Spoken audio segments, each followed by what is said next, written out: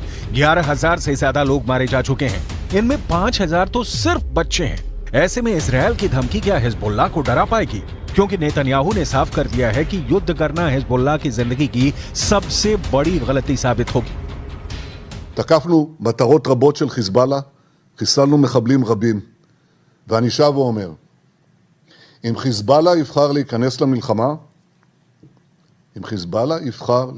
למלחמה, הוא יעשה את טעות חייו.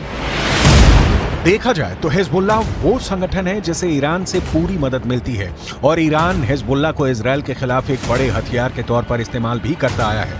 लेकिन इजरायल ने अगर हिजबुल्लाह का हाल हमास जैसा करने का फैसला किया तो लेबनान में वर्ष 2006 वाले युद्ध की तबाही दोहराई जा सकती है। 2006 में हिजबुल्लाह और ईरान के बीच 34 दिन तक युद्ध चला था। तब इजरायल के 121 सैनिकों को मिलाकर 160 लोग मारे गए थे, जबकि हिजबुल्लाह के 250 लड़ाकों समेत लेबनान के 1200 लोगों की मौत हुई थी। हम अपनी वीडियो लाइब्रेरी से 17 वर्ष पहले लड़े गए इस युद्ध की तस्वीरें निकाल कर लाए हैं ताकि इस बात का अंदाजा लगाया जा सके कि इजरायल फिर से लेबनान का वही हाल कर सकता है जो इस बार वो गाजा का कर रहा है। इसलिए हिजबुल्लाह को नेतन्याहू की धमकी को बहुत गंभीरता से लेना होगा, क्योंकि इजरायल अब बेरूत को दूसरा गाजा बना देगा। ये वो साफ साफ कह रहा है। 2006 का इजरायल लेबनान युद्ध संयुक्त राष्ट्र के दखल के बाद सीज फायर के साथ खत्म हुआ। इजरायल के टैंक लेबनान के अंदर घुस गए थे। तब भी इजरायल का मरकाबा टैंक सबसे खतरनाक युद्ध मशीन बनकर लेबनान पर टूट पड़ा था। हालांकि सीज फायर के बाद इजरायल को बड़ा घाटा हुआ, उसकी फौज को लेबनान से पीछे हटना पड़ा। यही वजह है कि हिजबुल्लाह 2006 में हुए युद्ध को अपनी जीत बताता रहा है, क्योंकि इजरायल एक सेना नहीं बल्कि मिलिशिया को भी हराने में नाकाम रहा था। हालांकि हिजबुल्लाह को भी बड़ा नुकसान उठाना पड़ा था। ऐसे में अगर ये जंग बढ़ी और लेबनान और इजराइल के बीच युद्ध आर पार का हुआ तो इस बार हिजबुल्लाह को बड़ा झटका लग सकता है। ऐसे में समझ लीजिए कि अगर हिजबुल्लाह को झटका लगा तो इसका असर तेहरान तक पहुंचेगा। वैसे नेतन्याहू भी यही चाहते हैं, लेकिन उनकी ये ख्वाहिश अब पश्चिम एशिया को बारूद के ढेर पर बैठा चुकी है और इसमें सबसे खतरनाक बमबारी हिजबुल्लाह की तरफ से की जा रही है। गाजा से अलग इजरायल लेबनान बॉर्डर पर जो युद्ध अब तक धीमा चल रहा था, उसमें अचानक बारूद की मात्रा बढ़ने से दुनिया में घबराहट फैलती जा रही है। उसमें हिजबुल्लाह के 73 से ज्यादा लड़ाके इजरायल के अटैक में मारे जा चुके हैं, जबकि इजरायल के 9 सैनिक हिजबुल्लाह के हमले में जान गंवा चुके हैं। हिजबुल्लाह ने इजरायल के ठिकानों पर अपनी ज्वालामुखी वाली मिसाइल फायर करनी शुरू कर दी है। इस मिसाइल के बारे में नसरल्लाह ने बहुत डिटेल में बताया है ताकि इजरायल को पता चल जाए कि उसके उत्तरी बॉर्डर पर हिजबुल्लाह इस बार किस तरह के हथियार लेकर तैयार बैठा हुआ है।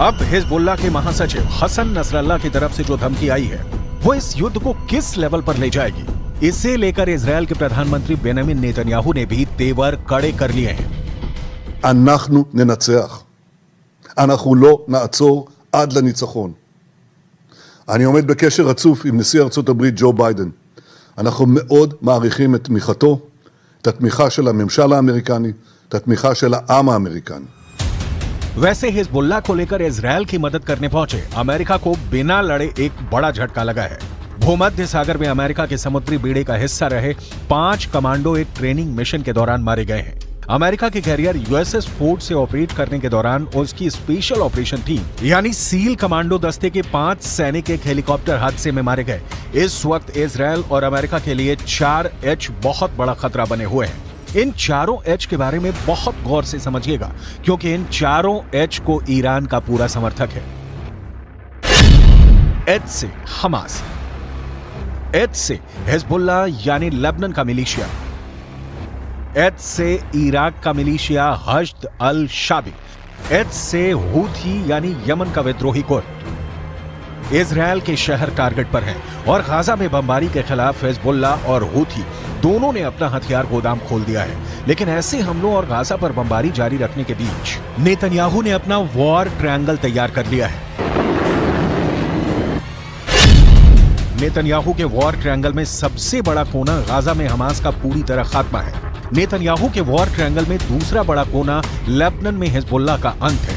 जबकि नेतन्याहू के वॉर ट्रायंगल में तीसरा सबसे खतरनाक कोना है सीरिया, जहां से इराक का मिलिशिया हश्द अल शाबी इजरायल के बॉर्डर तक पहुंच सकता है। यही वजह है कि सीरिया पर इजरायल की एयरफोर्स ने हमले तेज कर दिए हैं। ये तीनों जगह इजरायल के बॉर्डर से लगी हुई हैं और इजरायल इन्हें अपने खिलाफ सबसे बड़ा खतरा मानता है।